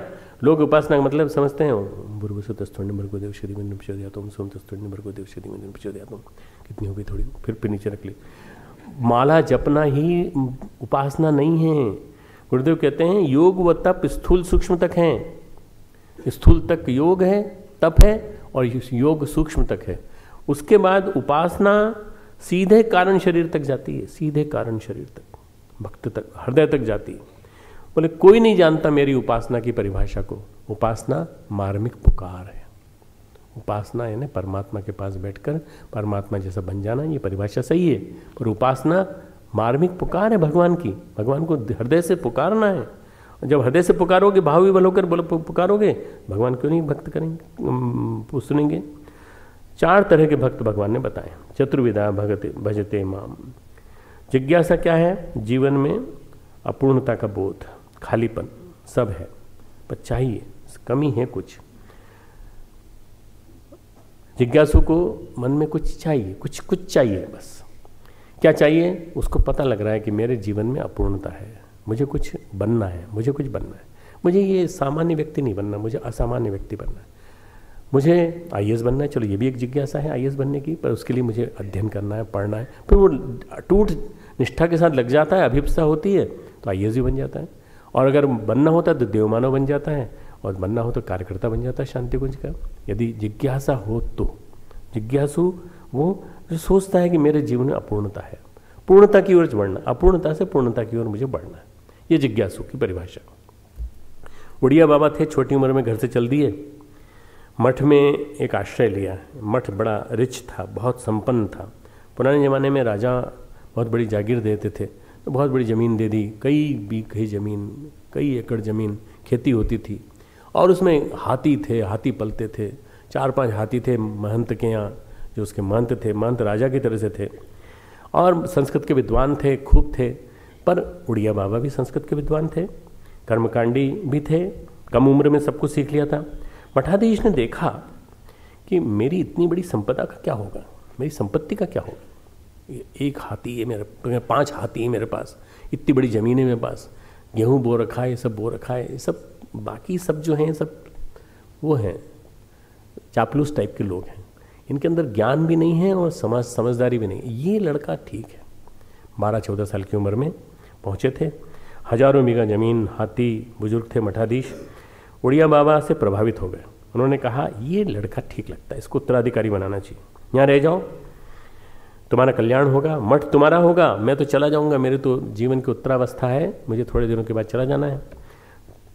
परिष्कृत प्रज्ञा थी और जिज्ञासा सच्ची थी, विवेक वैराग्य प्रखर था। 3 चीज़ें बहुत अच्छी होनी चाहिए, परिष्कृत प्रज्ञा, सच्ची जिज्ञासा और प्रखर विवेक वैराग्य।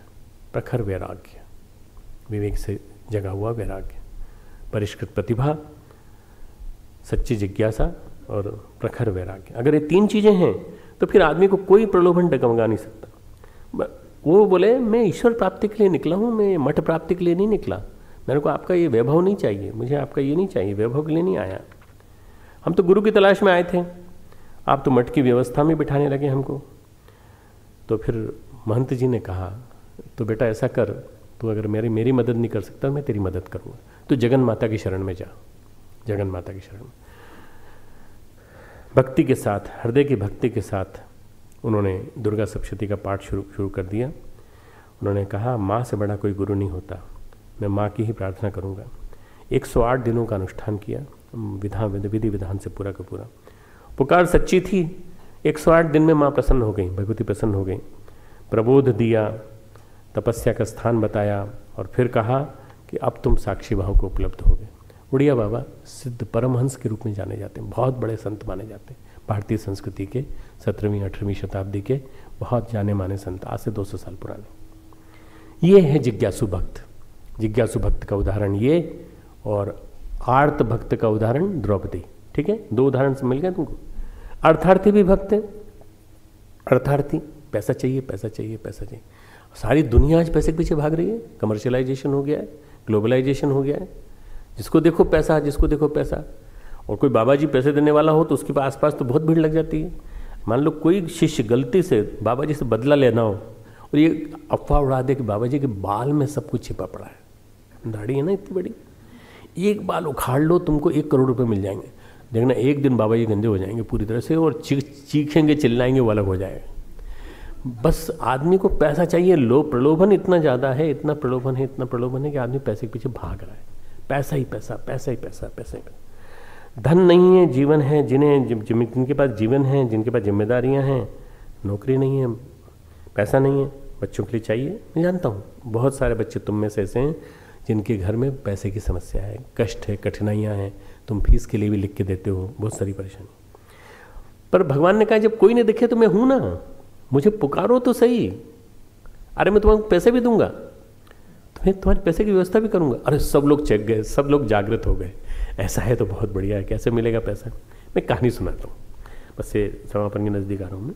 एक गरीब ब्राह्मण, मैं पहले सुना चुका हूँ पहले की, इसमें फिर से सुना दूँ।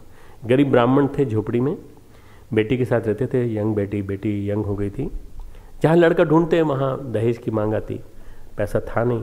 ब्राह्मणी रोज़ गाली देती सुबह से लेकर शाम तक, तुम महान निकम्मे हो, तुमसे कुछ नहीं होगा, तुम इतने जगह जाते हो, पूजा करते हो, कोई यजमान ढंग का ढूंढो ना, कोई पैसे वाला यजमान ढूंढो, पैसे वाला यजमान ढूंढ करके उससे कुछ वसूल करके लाओ ना। सबसे निकम्मा पति मेरा ही है, दिन भर कोसती, पूजा पाठ कराता रहता है पर कुछ नहीं लाता। दुर्गा सप्तशती आती थी उनको, महामृत्युंजय अनुष्ठान कराते थे, यजमान मिले ही नहीं। एक दिन पत्नी की गाली से परेशान होकर के जंगल में जाके बैठ गए, सुकून में आराम से। देखा सामने बहुत सुंदर गुफा है, गुफा में गए तो देखा तो वहाँ एक शिवलिंग है। उस शिवलिंग के ऊपर नेचुरली ऊपर से पानी गिर रहा है। उन्होंने कहा तो अभिषेक हो रहा है। और उन्होंने देखा वहाँ पे सामने शिव दरबार की मूर्तियाँ सजी हुई हैं। उन्होंने कहा भगवान मैंने सब जगह दरवाजे खटखटाया, अब तुम ही को यजमान मान लेता हूँ, तुम ही मेरे यजमान। उन्होंने ब्राह्मण देवता ने उनका वरण किया, कलावा बांधा, भगवान जी के हाथ की मूर्ति जो थी ना उसमें कलावा बांधा, पार्वती जी के हाथ में कलावा बांधा और कहा देखो दोनों पति पत्नी कलावा बांध दिया, कोई आसपास कोई नहीं सुनने वाला, पर हृदय के भाव ये कह रहे हैं कि मैं अगर इनकी पूजा करूंगा तो ये मेरी बात जरूर सुनेंगे।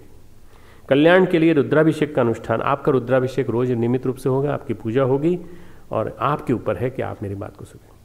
ये मेरे परिवार के लिए, मेरी दुष्ट वो जो पत्नी है ना वो गाली देती है मुझे रोज, तो मुझे नहीं चाहिए पैसा पर परिवार के लिए पैसा दे दो, कम से कम मेरी लड़की की शादी करा दो। तुमसे बड़ा दाता कौन है?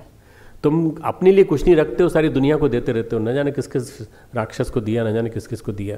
तो उसकी स्तुति है बड़ी ज़बरदस्त है, जो ब्राह्मण ने स्तुति गाई है बड़ी ज़बरदस्त है।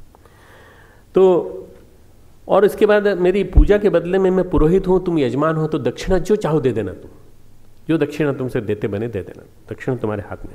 टीका लगाया, कलावा बांधा, घर गए, बोला आज बड़े खुश हो, कड़वा बोलने वाली पत्नी बोली, पर अच्छे यजमान, बड़े अच्छे यजमान मिले हैं, वैभववान हैं, उनकी चाकरी करते हैं, कुबेर उनके आगे हाथ जोड़े खड़े रहते हैं।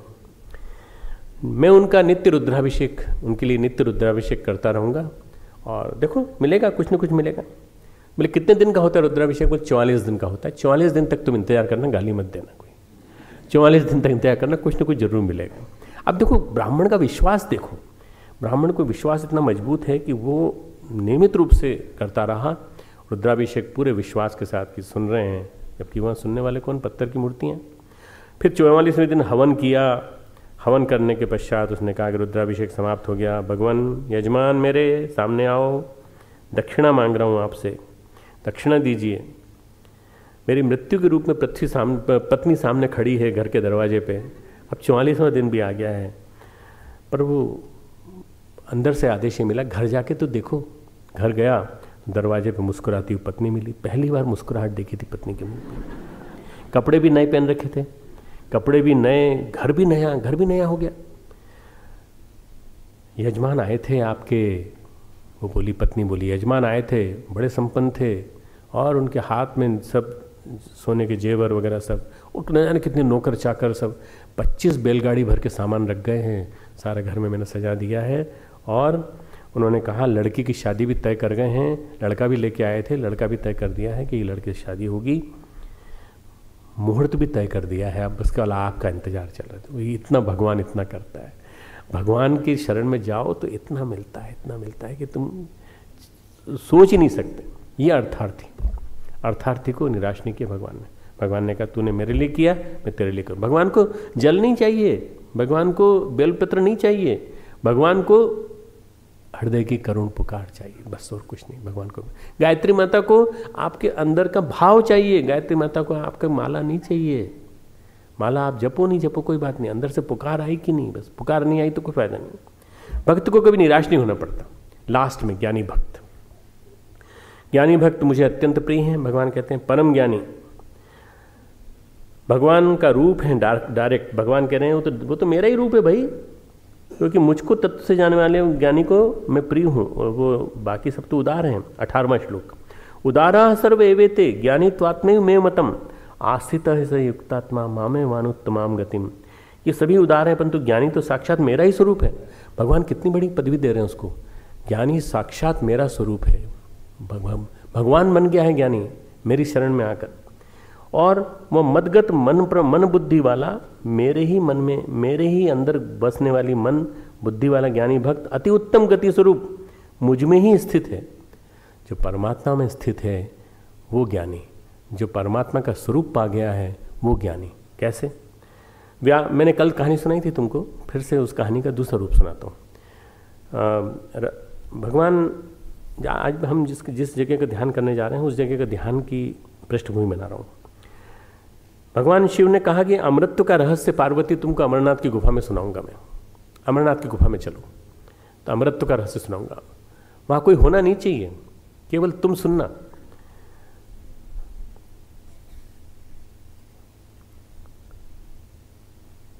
प्रकृति है, पार्वती प्रकृति है, वो भगवान पुरुष है।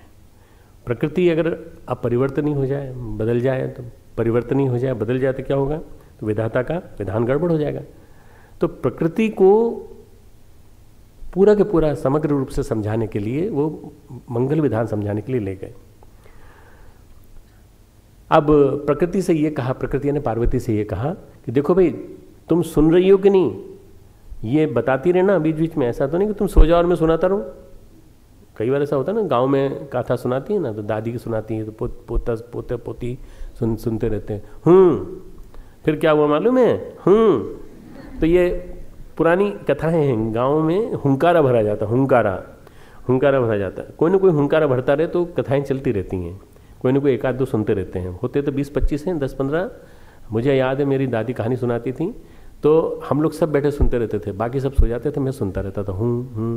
हाँ, फिर उसके बाद दादी, हम लोग तो ये बोलते हैं इसके बाद दादी, परंतु यहाँ हुंकारा की बात चल रही है, हुंकारा भरना जरूरी था। तो उन्होंने कहा कि मेरी बात को सुनते रहना। पार्वती सो गई। अब हुंकारा कौन भरे? तो राधिका के लीला शुक शुकदेव जी, शुकदेव नाम उसी से पड़ा उनका। गोलोक धाम के परमहंस प्राणी, गोलोक धाम के ऋषि शुकदेव, वो वहाँ मौजूद थे, इल्लीगली मौजूद थे, बिना वीज़ा लिए आए थे। शंकर जी को मालूम नहीं था, वो बीच बीच में वो करते रहे। जैसे ही भगवान ने कथा सुना दी तो उन्होंने कहा, पार्वती ने कहा मैं यहाँ तक तो सुनी थी, उसके बाद आपने क्या कहा मुझे समझ में नहीं आया। अरे तो फिर हुंकारा कौन भर रहा था भाई? तो शिव जी ने इधर उधर देखा तो वो भागा, तेजी से भागा। कौन? लीला शुक, शुक है ना तोता, लीला शुक भागा वहाँ से, अमरनाथ जी गुफा से भागा और सीधे व्यास जी की पत्नी के गर्भ में जाके स्थापित हो गया। भगवान शिव का क्रोध कौन सहन करे? भगवान शिव ने कहा चलो सुनी है तो भी एक उचित पात्र ज्ञानी भक्त ने सुनी है, इसके माध्यम से ज्ञान फैलेगा। चलो अब गुरु भागे, किसी अनधिकारी ने तो नहीं सुना, क्योंकि अगर मान लीजिए अमर कथा का ज्ञान सुन लिया किसी ने, ऐसे व्यक्ति ने, मान लो वहाँ राक्षस ही पहुँच जाता, कोई राक्षस सुन लेता तो अमर हो जाता, तो उन्होंने कहा चलो वो अमर हो जाएगा, अमर हो जाएगा। और सुखदेव भागे व्यास की पत्नी के घर में। तो भागा क्यों? तेरा मरण थोड़ा ही होगा। भगवान शिव भागे भागे आए पीछे, बोले तुम भागा क्यों? तेरा मरण नहीं होगा, तू तो अमर हो गया, अब तेरा मरण नहीं होगा। बोले पर प्रभु आप रक्षा करना, आप बचाए रखना, मेरे से गलती हुई, मैंने नहीं चल ठीक है, तो तेने सुन ली तो कोई बात नहीं। व्यास ने पूछा भैया तुम 9 महीने हो गए यार, 2 साल हो गए, 3 साल हो गए, 4 साल हो गए, निकलो बाहर, तुम अंदर बैठे हो, कौन हो तुम? आपस में बाहर से पिता और पुत्र में संवाद चल रहा है, मैं बाहर नहीं आऊँगा।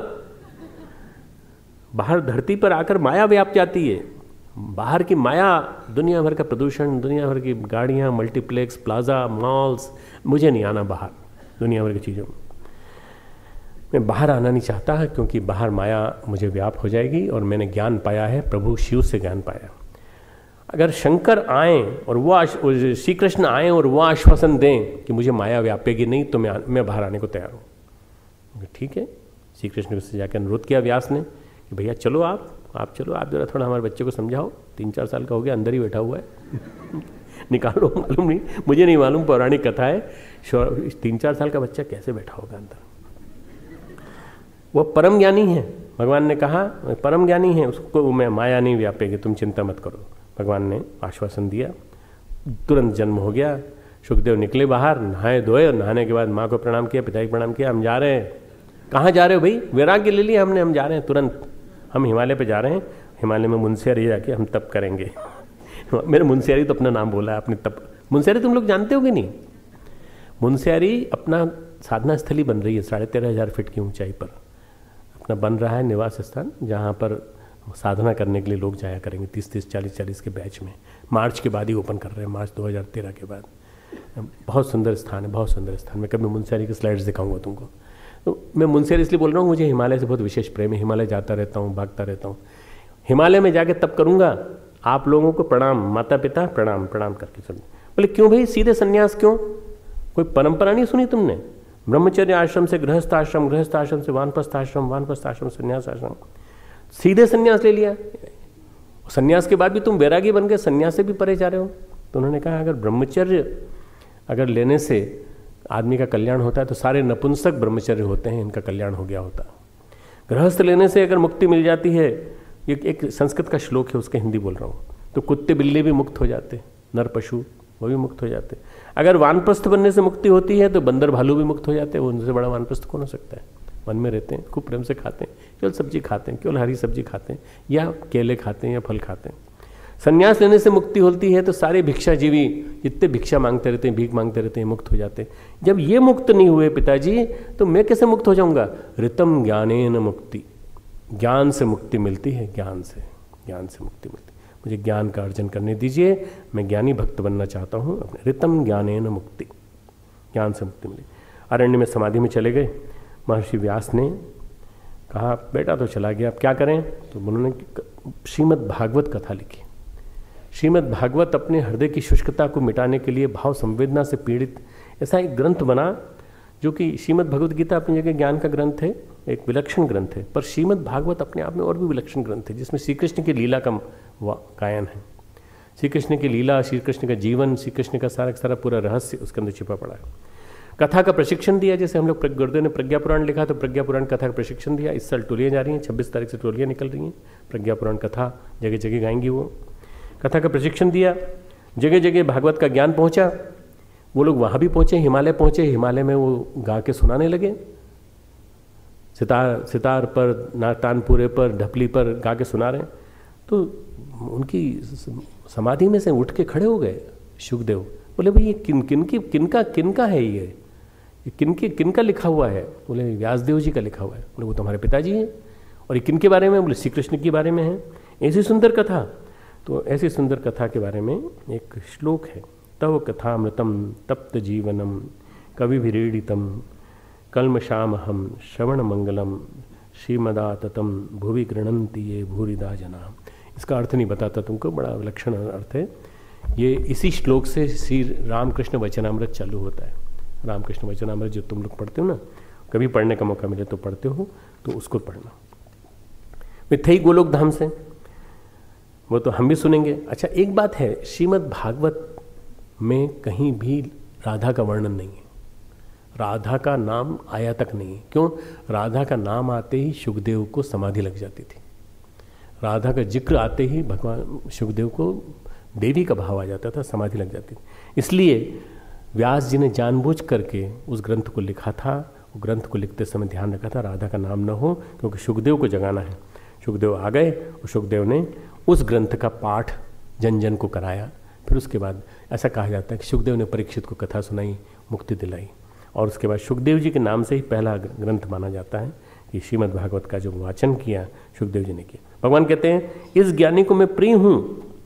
समाधि सुख को छोड़कर शुकदेव भगवान को प्रिय हो गए, कर्म बचा ही नहीं, फिर वैराग्य छूट गया उनका। फिर उसके बाद वो बन गए परिव्राजक। जिज्ञासा साधन आर्थ, कहीं ये स्थिति नहीं है। जिज्ञासु के जीवन में भी नहीं है, आर्थ के जीवन में भी नहीं है, और साधन की मांग करने वाले के जीवन में भी नहीं है। इसके जीवन में है। किसके? ज्ञानी भक्त के जीवन में। हम बने तो हम ज्ञानी भक्त बने। पैसा चाहते हो, ले लो पैसा, उसके बाद फिर ज्ञानी की दिशा में चलो। प्रमोशन, आर्थ नंबर 1, नेक्स्ट प्रमोशन। साधन नंबर 2, जिज्ञासा number 3, promotion number 4, top most ज्ञानी भक्त मुझे प्रिय है। ज्ञानी प्रकृति परमेश्वर का आदि पुत्र होता है, परमेश्वर उसका पिता होता है। ज्ञानी से श्रेष्ठ कोई नहीं। फिर क्या होता? उस स्थिति में कबीरा मन निर्मल भया जैसे गंगा नीर, पाछे पाछे हरि फिरे कहत कबीर कबीर। फिर पीछे हरि भगवान भागते हैं, फिर भक्त को नहीं भागना पड़ता भगवान के। भगवान कहते हैं यूँ तो सभी अच्छे हैं, पर ज्ञानी तो मेरा ही स्वरूप है, मेरा ही स्वरूप है, शरीर उसका है पर चेतना मेरी है। बस ये भाव मन में रखना।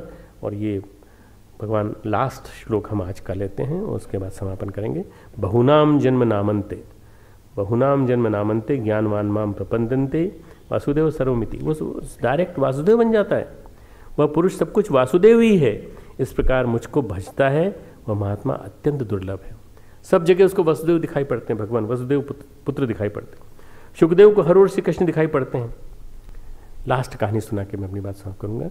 मैंने कल सुनाई थी, कल सुनाते समय ये बातें नहीं कही थी जो आज कह रहा हूँ। शुकदेव निकले निर्वस्त्र होकर। मैं निर्वस्त्र की परिभाषा बता रहा था। निर्वस्त्र हो गए, वस्त्र छूट गए महावीर के। शुकदेव निकले निर्वस्त्र होकर, तो जो महिलाएं नहा रही थीं तालाब में, उन्होंने कपड़े नहीं बदले। उन्होंने जाके शुकदेव के पास जा कर के उनसे बातचीत की, उनसे खूब हंसी बोले मिले।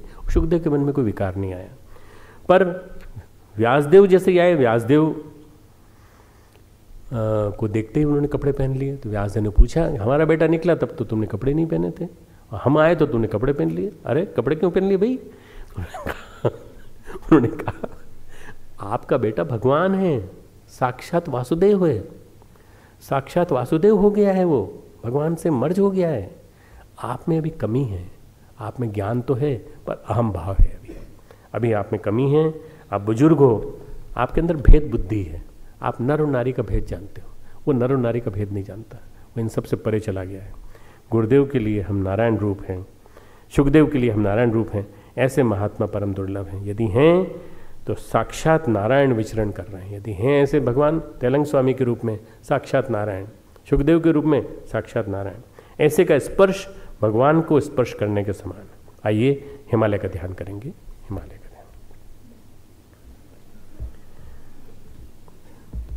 शांत चित्त, स्थिर शरीर, कमर सीधी, दोनों हाथ गोद में। गीता का ज्ञान, गीता के श्लोकों का ज्ञान, गीता का मर्म 4 प्रकार के ज्ञानियों का अर्थ हमने समझा। अब इस ज्ञान को अपने जीवन में उतारने का प्रयास करेंगे। हम कल्पना करें कि हम हिमालय की छाया में, गंगा की गोद में, शांति कुंज हरिद्वार में, सप्त सरोवर में, सप्तऋषि क्षेत्र में, विश्वामित्र ऋषि की तपस्थली में बैठे हैं और परम पूज्य गुरुदेव परवन्य माता जी का संरक्षण हमें प्राप्त है। दिव्य संरक्षण, दिव्य साधना लोक शांति कुंज, शांति कुंज दिव्य साधना लोक, दिव्य संरक्षण, दैवी संरक्षण। सूक्ष्म सत्ताएं यहाँ आकर यहाँ का जप पूरा करती हैं। जितना जप छूट जाता है 24 घंटे में, वो सूक्ष्म सत्ताएं आकर पूरा करती हैं। वही यहाँ की रक्षा कर रही हैं, वही यहाँ का साथ संभाल रखती हैं, वही हम लोगों को बल देती हैं, वही तुम लोगों के मन में सात्विकता का भाव पैदा करती हैं। ऐसा शांति कुंज हिमालय की छाया में।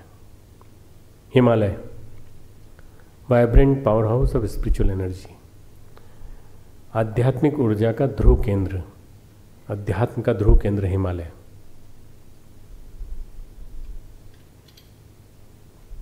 अध्यात्म के ध्रुव केंद्र हिमालय केवल बर्फ से ढका हुआ पहाड़ नहीं, बल्कि ऋषि मुनियों की तपस्थली का केंद्र। वहाँ सूक्ष्म शरीरधारी ऋषि रहते हैं, परम पूज्य गुरुदेव वहीं विराजमान हैं। कल्पना कीजिए, भावना कीजिए कि हिमालय की ठंडक का एहसास हमें हो रहा है। हिमालय तप की स्थली, ठंडक में भी तप की स्थली, ऋषियों का तप, तप की ऊर्जा, प्रचंड ऊर्जा, कण कण में संव्याप्त ऊर्जा वहाँ मौजूद है। वह हमारे मन को, तन मन को, अंतःकरण को प्रभावित कर रही है। हम अंदर से पवित्र हो रहे हैं। हमारी अंतरात्मा में से करुण पुकार निकल रही है प्रभु के प्रति। हे गुरुदेव, हे ईश्वर, आप हमें अपनी शरण में ले लीजिए। आप हमारे हैं, हम आपके हैं, हमें आपका स्वरूप दे दीजिए। आपका सूक्ष्म शरीर, आपका जो भाव प्रधान शरीर है वो हमें दे दीजिए। हमारे विकारों को मुक्त करिए भगवान। हिमालय से आने वाली पुकार गूंज गूंज कर आती है, हिमालय की वादियों से गूंज गूंज कर आ रही है। बार बार बार बार वही पुकार आती है। हिमालय केवल पर्यटन का केंद्र नहीं है। हिमालय मात्र बर्फ देखने के लिए नहीं है। हिमालय केवल सौंदर्य के लिए नहीं है। हिमालय तपश्चर्या का केंद्र है। ऋषियों की साधना, ऋषियों का तप वहाँ हुआ है। ऐसे हिमालय से हम कुछ मांगते हैं। हमें शक्ति दो, हमें हिमालय से ऊंचाई दो, तुम पारस पत्थर बन जाओ, हम तुमको छू के सोना बन जाए। गुरुदेव ने कहा था, हिमालय मेरे लिए पारस बन गया, गायत्री माता मेरे लिए अमृत बन गई और मेरे गुरु मेरे लिए कल्प वृक्ष बन गए। तीनों ने मेरे जीवन को निहाल कर दिया। हिमालय पारस छूकर सोना बन जाए, अनगढ़ता से सुगढ़ता की ओर, ज्ञानी से ज्ञानी भक्त की ओर, आर्त से अर्थार्थी से, जिज्ञासु से ज्ञानी की ओर यात्रा हमारी आज होनी चाहिए। थोड़ा सा भी हमारे जीवन में आज जो तुमने सुना है उसका 0.1% भी जीवन में उतर जाए, हिमालय का तप तुम्हारे जीवन में आ जाए। ओम तमसो मा ज्योतिर्गमय, ओम असतो मा सद्गमय, ओम मृत्योर्मा अमृतम गमय, ओम शांति शांति शांति। दोनों हाथों को रखने, तीनों शरीरों को प्रचंड ऊर्जा से उत्प्रोत करें। आरती। आज कात्यायनी का दिन है और कात्यायनी ऋषि, कात्यायन ऋषि की पुत्री, कत ऋषि की पुत्री के पुत्र कात्यायन, उनकी पुत्री कात्यायनी, ऋषि पुत्री का दिन है आज, दुर्गा का अवतरण दिवस। दुर्गा को हम याद करते हैं और गीता के ज्ञान को स्मरण करते हैं।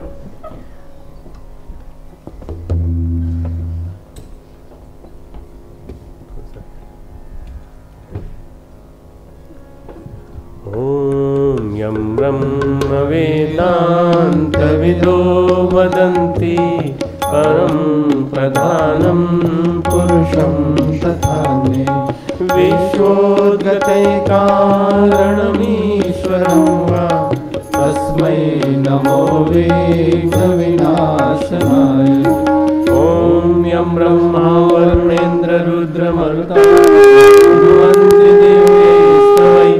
वेदैः साङ्गपदक्रमोपनिषदैः गायन्त्यं ध्यानावस्थितगतेन मनसा पश्यन्ति यं योगिनो यस्यान्तं न विदुषुरासुरगणाः देवाय तस्मै नमः देवाय तस्मै नमः। ॐ जय भगवद गीते जय जय भगवद गीते हरिः कमल विहारिणी हरिः कमल विहारिणी सुंदर सुपुनीते ओम जय भगवती गीते कर्म सुमर्म प्रकाशिते शक्तिहरा मैया रामा शक्तिहरा तत्वज्ञान विकासिनी तत्वज्ञान विकासिनी विद्या ब्रह्म परा ओम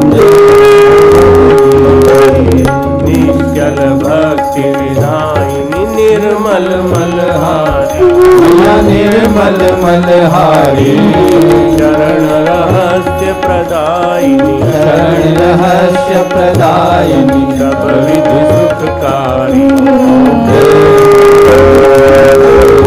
राग द्वेष विधारिणी कारिणी मोद सदा कारिणी मोद सदा भयहारिणी तारिणी भयहारिणी तारिणी परमानंद प्रदाय ओम जय भगवती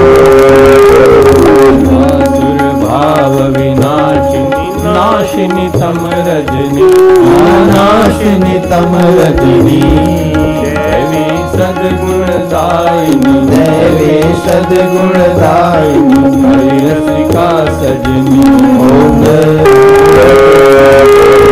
ममता त्याग सिखावत हरिमुख की वाणी हरिमुख की वाणी सकल शास्त्र की स्वामिनी सकल शास्त्र की स्वामिनी स्त्रियों की रानी ओम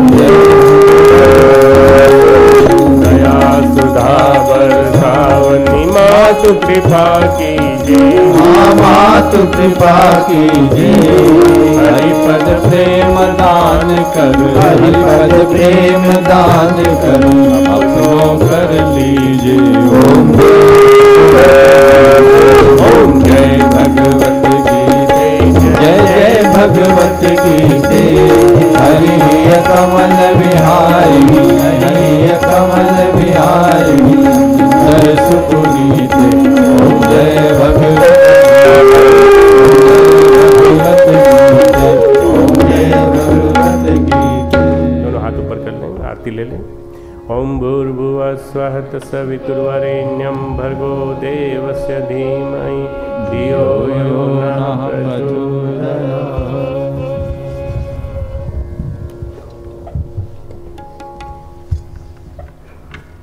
अभी आरती के समय कुछ बच्चे चिट्ठी दे गए। एक बच्चे ने कहा है कि दुर्गा सप्तशती का पाठ करने की विधि हमें बता दीजिए। मैं कल बता दूंगा तुमको, शुरुआत में बता दूंगा, ठीक है। और एक ने लिखा है कि धर्म विज्ञान की छात्रा ने अभी अभी चिट्ठी दी है कि एक क्लास हमारी ले लीजिए धर्म विज्ञान की। बेटा मैं ले तो लूँगा, परंतु बाद में सब जगह से डिमांड आएगी। धर्म विज्ञान के छात्रों की क्लास लेने मुझे कोई दिक्कत नहीं है। मैं उनके विषय के अनुरूप मैं ऐसा करना चाहता हूँ कि नवंबर के फर्स्ट वीक के बाद, जब मैं कार्यक्रम के बाद आ जाऊँगा, क्योंकि अभी इसके तुरंत बाद मैं कार्यक्रम में जा रहा हूँ पिलानी, और उसके बाद फिर मैं लौट के आऊँगा 8 तारीख को। तो तुम लोग फिर चले जाओगे दिवाली पे अपने घर? दिवाली पे इस बार घर नहीं जा रहे हैं? तो कितने लोग जा रहे हैं? हाथ ऊंचा करें। नहीं, हाथ ऊंचे किए लोगों ने, देखो ठीक है। जो जाए उन्हें जाए। अपन लोग, हम लोग है ना, हर बैच की, जैसे बीएससी पूरे बैच, बीएससी पूरे की एक क्लास ले लूँगा, एमएससी पूरे की क्लास ले लूँगा, धर्म विज्ञान की क्लास ले लूँगा, सब स्वास्थ्य प्रबंधन की। तो इससे उनको विषय के बारे में गूढ़ जानकारी मिल जाएगी और कुछ विशेष मिल जाएगा। तुमको ये भी पता चल जाएगा कि हमारे श्रद्धेय को गीता के अलावा भी कुछ आता है। ठीक, तो मैं कोशिश करूंगा कि तुमको विषय के विस्तार में न जाकर के विषय की मर्म तक पहुंचाने की कोशिश करूं, तुम्हारे एग्जाम में काम आएगा तुमको। ठीक है, शांति पाठ। ओम द्यौ शांति अंतरिक्षं शांति पृथ्वी शांतिरापः शांतिरोषधयः शांतिः वनस्पतयः शांतिर्विश्वे देवाः शांति ब्रह्म शांति सर्वगं शांति शांतिरेव शांति कामा शांतिरेधि।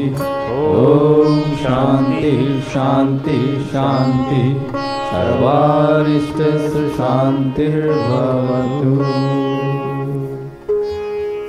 उस गुरु सत्ता को भावभरा नमन जिनकी कृपा से 5 दिन तक ये स्वाध्याय क्रम चला और 3 दिन और बचे हैं। तुम्हारी मुक्ति के लिए 3 दिन और बाकी हैं, मेरी मुक्ति के लिए 3 दिन और बाकी हैं। 3 दिन तक ये और स्वाध्याय क्रम चलेगा और बाकी बचे हुए श्लोक आज हम 16 तक आ गए हैं, बच्चे भी हो जाएंगे। 18 तक आ गए हैं, बच्चे भी हो जाएंगे 12। ओम नमो स्वनन्ताय सहस्रमूर्तये सहस्रपादातिशिरोरुबाहवे सहस्रनाम्ने पुरुषाय शाश्वते सहस्रकोटि युगधारिणे